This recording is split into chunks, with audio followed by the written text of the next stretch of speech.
Les raisons, je pense qu'il suffit de faire preuve d'un minimum de déduction.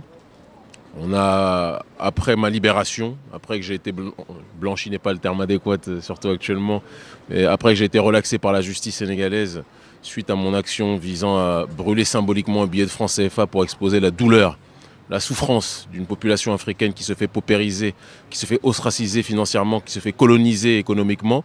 Suite à ce procès où j'ai été acquitté, là où on pensait que les autorités africaines, notamment sénégalaises, ivoiriennes et autres, même si je me doutais que les autorités ivoiriennes n'allaient pas être dans cette démarche, mais on souhaitait qu'il y ait une écoute des dirigeants africains suite à ce cri de douleur de la jeunesse africaine qui s'est mobilisée de manière spectaculaire.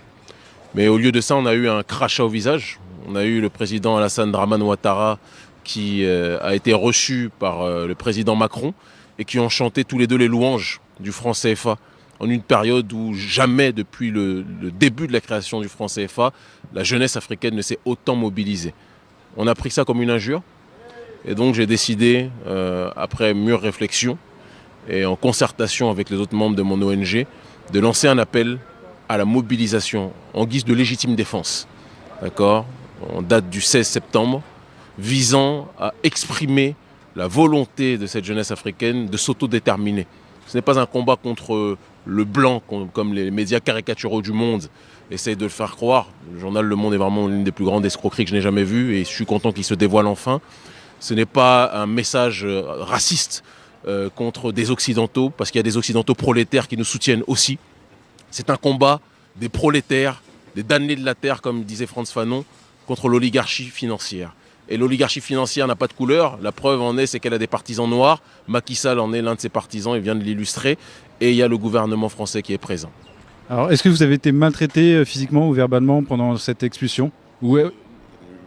Maltraité pendant l'expulsion, non. On m'a privé de mes droits, je pense, élémentaires. J'avais le droit de, normalement, beaucoup plus m'exprimer avec... et parler à ma famille. J'avais le droit, normalement, d'accéder à mon téléphone.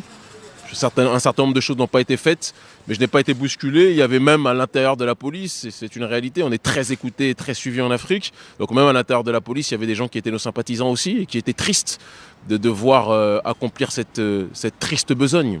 Voilà. Alors dans le communiqué de presse de la police sénégalaise, donc c'est à la demande, l'ordre d'expulsion a été signé par le ministre de l'Intérieur, je le précise. Oui. Donc dans ce communiqué de presse, les motivations de cette expulsion sont expliquées donc, par le gouvernement sénégalais. Et ils disent que vous avez été désobligeant envers le président. C'est le genre de choses vraiment qui me font sourire. On a l'impression que c'est la planète des singes. Je sais pas. Quelle est la désobéissance? Parler du fait que nous regrettons que le président Macky Sall soit à l'heure actuelle dans une démarche beaucoup trop soumise vis-à-vis de la France-Afrique. Il est aujourd'hui dans une optique de suivre beaucoup trop les volontés du gouvernement français, de s'aligner sur une dynamique de soumission et non pas sur une dynamique d'indépendance.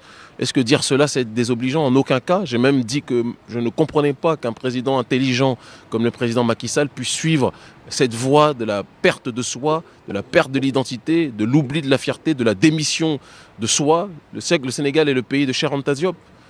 Quoi qu'on puisse penser, certains peuvent être d'accord ou pas, peu importe, mais Cheikh Anta Diop a quand même rappelé la nécessité de reconstruction et de résurrection africaine, sans haine vis-à-vis des autres. C'est le pays de Cheikh Ahmadou Bamba qui a été déporté lui aussi parce qu'il luttait contre le colonialisme. C'est le pays de Mamadou Dia. Comment peut-on accepter qu'aujourd'hui le gouvernement sénégalais suive les directives, les prérogatives du gouvernement français sur bon nombre de points? C'est quelque chose qui nous interroge, c'est quelque chose qui nous inquiète. Je n'ai pas dormi, j'ai beaucoup réfléchi et je ne suis que conforté dans le combat que nous menons. Ce n'est pas le combat d'un homme, c'est le combat d'une génération. C'est le combat d'un peuple qui ne veut plus être dans cette oppression. C'est le combat d'un peuple qui ne veut plus être incarcéré dans ce concert des nations. C'est le combat d'un peuple qui ne veut plus être ostracisé. Il y a un adage qui dit de l'ostracisation de l'homme par l'homme naît la volonté pour l'homme ostracisé de se constituer sa propre puissance. Le gouvernement sénégalais agit ainsi, sans doute sur conseil du gouvernement ivoirien et sans doute sur l'ordre du gouvernement français, parce qu'ils savent que j'ai lancé l'appel à la mobilisation du 16 septembre. Et ils savent que pour nous, ce 16 septembre-là, tout comme la mobilisation du 19 août, c'est le début d'un printemps africain, mais pas un printemps qui sera contrôlé par des forces exogènes. C'est un printemps ou un automne autodéterminé. Et ce ne sont pas les feuilles qui tombent, ce sont peut-être les billets qui tomberont. Alors justement, parlons si vous le voulez bien, de la mobilisation du samedi 16 septembre. Quelle mobilisation avez-vous prévue? Dans quelle ville va-t-il y avoir des actions? Des capitales d'Afrique francophone, dans des villes de la diaspora, à Paris aussi, Vous serez à Paris? c'est possible. Très bien. Et aussi dans les Antilles, parce que je pense qu'il ne faut pas oublier que les Caraïbes, ce sont des terres peuplées par des Africains en majorité qui sont colonisés aussi. Et toute personne, quelle que soit sa couleur de peau, quelle que soit sa religion, qui se sont concernés par la volonté de justice et par la volonté d'indépendance des populations africaines qui en ce XXIe siècle sont encore colonisées, sont invités à nous rejoindre.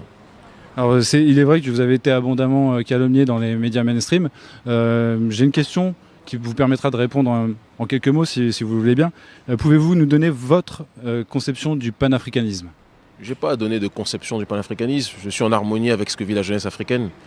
Là, je n'ai été libéré que pour une seule raison, parce que la jeunesse africaine s'est mobilisée comme jamais dans l'histoire pour obtenir notre libération, en expliquant que le combat que nous menons est un combat juste et un combat souverain.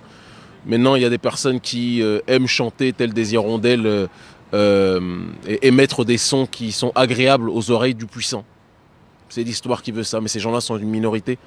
Et la plupart de ces gens qui nous ont calomniés, généralement dans la presse française d'ailleurs, en espérant avoir peut-être un bol de riz, en retour, je ne suis pas sûr qu'ils aient été payés.